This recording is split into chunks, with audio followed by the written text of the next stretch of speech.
The Surge. Smallzy Surgery. The Surgery. This is Smallzy Surgery.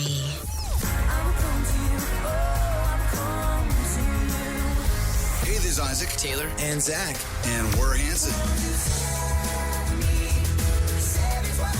It's Smallzy Surgery on Nova.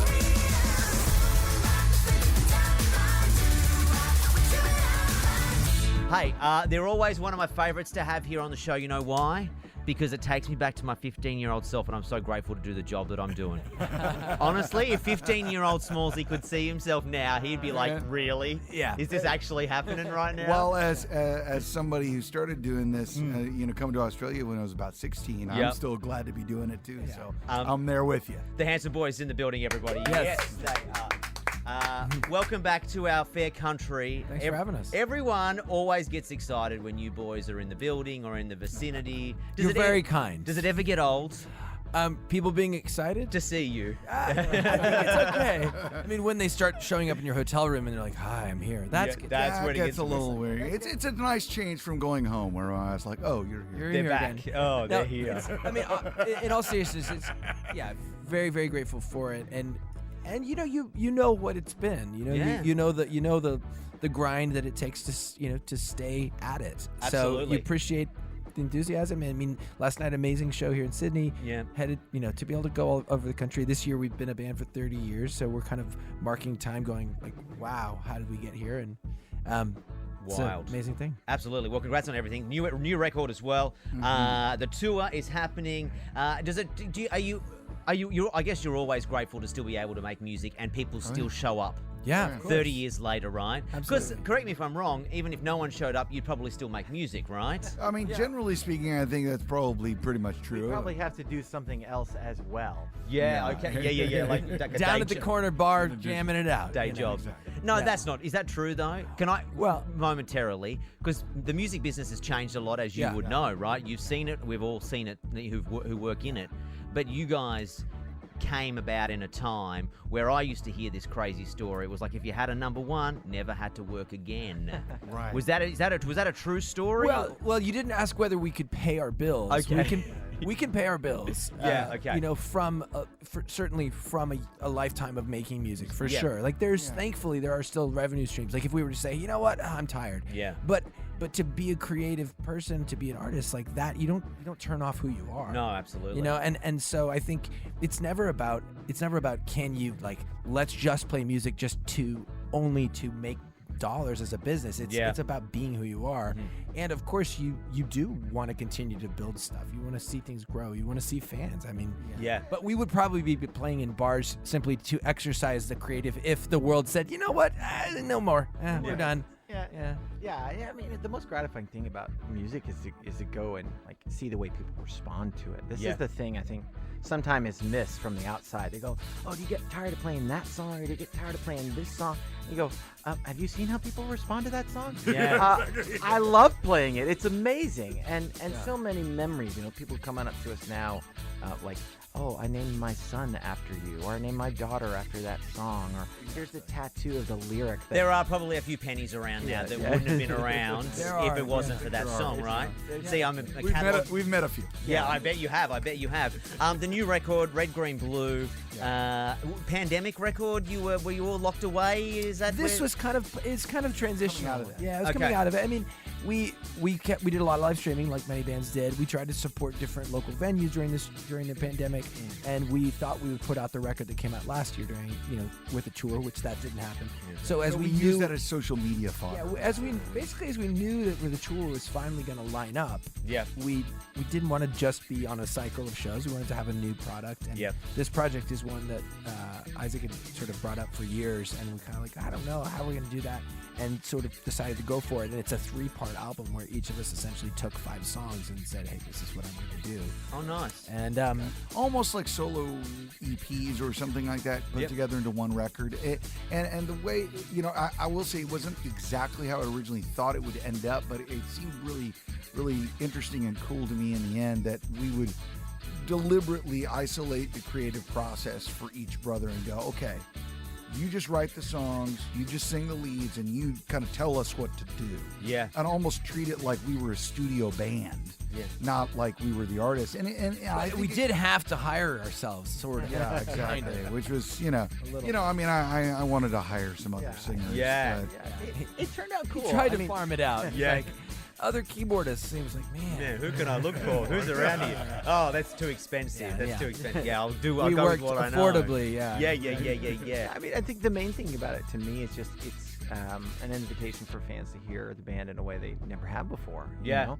And some people have gone, oh, is this about like dividing? Are you guys getting ready to break up? Because you did these solo things. And I think that's interesting that's the way people think about this. Like the way I see it was like, I really want to find a way to support Isaac's creative process. And what's the coolest way I could do that? Just stand back and say, what do you need? Right? And like be really supportive as an artist and put my name on everything he does and vice versa. There's a real I hear support, but I hear also take credit for it.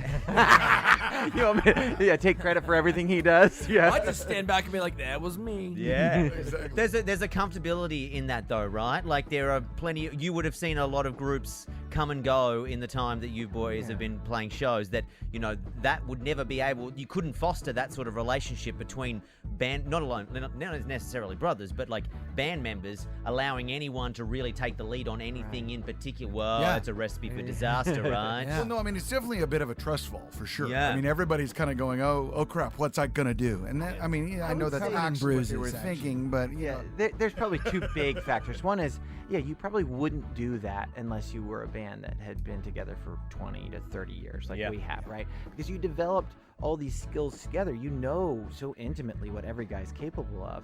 But also, I think you're right. In a lot of the industry, when people have that ability to do it on their own, managers and labels start to pull people apart. Go, I'll take him and over here, and we can do something different. Yeah. And of course, we've always fought that kind of battle of being highly independent and not letting anybody control us, which is sometimes a bad thing, because we're out on this island all alone. Yeah. We're very in control of this small island. Alone. There's no one here. There's no Svengali that's making dollars off of leveraging us. So sometimes that that means somebody's not in the business of pushing you across the platforms, but it also means you have the independence to make the decision and the ability to do what you want to do. And as creatives, that's probably sometimes that gets you to sleep at night versus being part of something where you're like, what on earth are we involved in right now? Like, why did we do this? Why am This was a horrible idea. I don't understand why there are 6 jugglers on stage. Absolutely. You guys, you're on tour at the moment, playing tracks from the new record. Of course, all the fan favorites as well, right? Absolutely. Of course, it wouldn't be a Hanson show without the fan favorites. 30 years together. High and low points, I would imagine, for the. Of course. Did you ever do therapy? Because I have heard. I've heard bands have done therapy where I guess couples counseling or whatever, where Yes, we started working with somebody about 2 years ago that was essentially a trusted person to be another voice in the room as we were mapping out what these projects would be. Actually. And I think, in any of those things, it's one of those, like, you sort of still have to go in already deciding to have a certain mindset. True. It's not like, and they gave us this answer. It's the perfect thing. Like, you already kind of have to have signed on. Well, but I was going to say, well, credit to you, because I feel like anyone who's got siblings knows being siblings is hard enough when it comes to trust. when to trust your sibling, right? Like I think inherently when there's a relationship there, a family, it's like, well, I know what you want to do, but I want to do something more, and to work together and to be brothers for 30. There's a trust there that most siblings probably don't understand what it's like to be brothers, but then also be colleagues, because you treat your brothers way you would never get away with treating someone at work, right? No, and I think that's actually really true, and that's sometimes an advantage and sometimes a disadvantage. And you got to figure it out. I mean, I think the cool thing about the last few years, whether it was the symphony project, which is the thing we were here to play last time. We played the opera a couple nights. Yeah, exactly. Or regular blues. You're just finding ways, as Zach said, to kind of learn how to kind of support the ideas of other people, and also kind of and do new things, do things What I would say too is I think writing songs is a great process to learn conflict resolution because it's this constant problem solving. What's the right lyric? What's the right rhyme? What's the right? And you're trying to get there. Yeah. And I think that helps everything. That's nice. Hanson Boys here tonight. I can do the quick plug for the tour, frontiertouring.com/Hanson. Some limited tickets available left for the last shows. They will not last long. Boys, I have a quick thing called Jinx. Okay. Do you know what Jinx is? Where we all say the same thing. Yeah. I'm going to do the Hanson Jinx game. I'll explain it. Let's quickly roll this. Okay. Smallsies. All right, I'll ask the question. Okay. You'll hear a 3, 2, 1 counter. I think I'm going to win. No, well, there's no real winning. Ice cream. Yeah. I feel like I'm going to win. Okay, yeah, all right. Yeah. The competitive one. Yeah. I've identified. He's a gamer. Yeah, okay. I've identified. Weirdest place you've been recognised by a fan. Come up with an answer in your head. Is this city? Wherever. Like, What do you just say a word? Just say a thing. Okay. See, he gets it. He's the gamer gets it. The Got gamer it. gets I it. got All right, here we go. Here we go. 3, 2, 1. Urinal.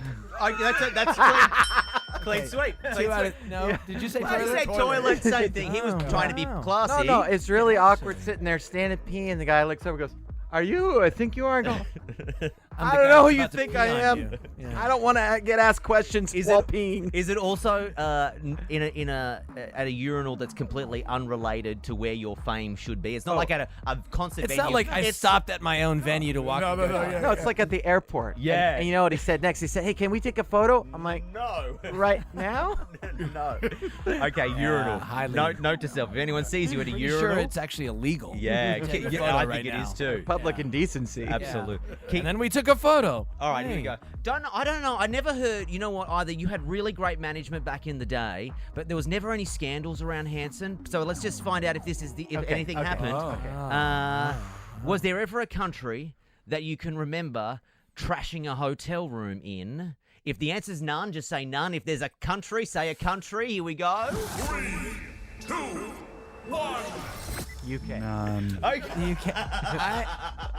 So we have definitely damaged hotels. I was just trying to think of a specific, and I couldn't get fine. there. But not in the typical way that you'd think. Yeah, you I vaguely remember destroying things in a British hotel. Yeah. Okay. Yeah. I don't want to say which No, one. don't say no. I don't want to say exactly what I did, but I definitely threw some things out a window. Yes. Oh, well, wow. no, that was Yeah. true. Yeah, we had a lot of fun throwing things. We threw fruit and croissants and Was this and hacked loogies on at people what stage? in Paris. Yeah. I wasn't gonna say that. That was Paris. You got to remember. I was 11, 12. The right? 90s were wild. They You were could wild. get away with that. Yeah. Spitting out of a window was just amazing. Yeah, it was It was liberating. the chance if the you haven't chance ever that you dropped- actually hit someone. You haven't dropped a ham and cheese croissant on a Frenchman? I recommend it highly. A lot of stuff. Didn't Michael Jackson hang the baby out in Paris too? Right. I think you're It's right. the country. Yeah, it's it's good. the country. It's It not wasn't you. us. It's not It's you. Paris. It was the country. It's actually a weird Okay. place. Things happen. Yeah, and what happens in Paris doesn't That's stay in Paris.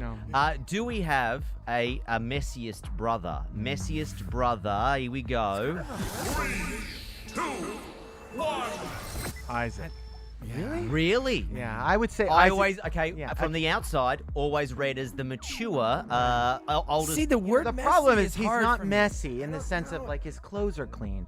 But if you look at his office, he doesn't know how to put things away. Like he looks nice, but his office is like piles of junk. Yeah, and you're okay. like, dude, what are you keeping That's that why for? he's so together, because The he's correct simplified. qualification is disorganized. Okay, Oh. there you go. Not messy, just Disorganized. Yeah. Very busy doing things. Well, No, it's less okay, no. that. No, I mean it's a I was little bit helping- of I a was scatterbrained. It was it's a little bit of. I mean, it's not inaccurate. Like that I wanna put this away, but it's stressing me out. That's kind of pretty close, actually. All right, last one. Now I don't know. I don't want to. Did we feel the jinx game? Yeah, I got one more. One more. This is it, guys. This We is can it. do This it. is it. I don't want to cause any dramas for the brothers. Okay. But did any of you feel like there was a favorite sibling growing up? Amongst the three of you, did you ever feel? Because in my family, I felt my brother was the favorite, and I'm going to put it out there. He knows that, and we've dealt with that. Okay. But amongst you three, here we go. Was there a favorite? 2, 1. Isaac. Zach. Yes. Very close. Very well played. Very close. Very well played. Yeah. You just the answers. Yes. I'm just gonna say yes. Yes. And let everyone wonder which one. I Isaac said Zach. I think he's just doing that to redirect. Yeah, I think so too. I think Isaac is the first child, and I think there's a special place. Yeah. I would say mothers cannot help but love their first child and their last child in a different more. way. Yeah. Okay. So They don't our want these- little sister has gotten a disproportionate amount of love, and Isaac has got a disproportionate amount of parental therapy. Yeah, okay. Mom's there, like, honey, I'm here for you. You're the only one that was the only one. Yeah. Yeah. Well, there's You know, also a story everybody which is else. that our parents were married for like almost a decade. I mean, it's like 7 years before I was born. Okay. He's So al- our he's already- mom was kind of like A lot of very, pent like, up. She was like, I'm ready to have kids. What I'm hearing here is he knows that he's the Yes, favorite, and he's trying to exactly. qualify that He's- position. He's already defended I- himself. I think the second and third child, Taylor and myself, Yeah, we have just this get distinct better. feeling of mom saying, "Go help Isaac." What is Isaac? And what they're really saying is they're the most talented ones. Yeah. I'm just there for along for You the needed the ride. most Comic help. relief. You needed the I most did. help. It's- I didn't say that. It just said, "Go help Isaac." It's always a pleasure to see you, boys. Thank you Thanks for so having much us. for being here. You're always welcome. The rest of the tour, a couple of shows left, frontiertouring.com/Hanson. We'll come back to Australia again soon. You're always welcome, all right? We will. Thanks for having us. Smallsy Surgery Is a Nova podcast. For more great shows like this, head to novapodcast.com.au.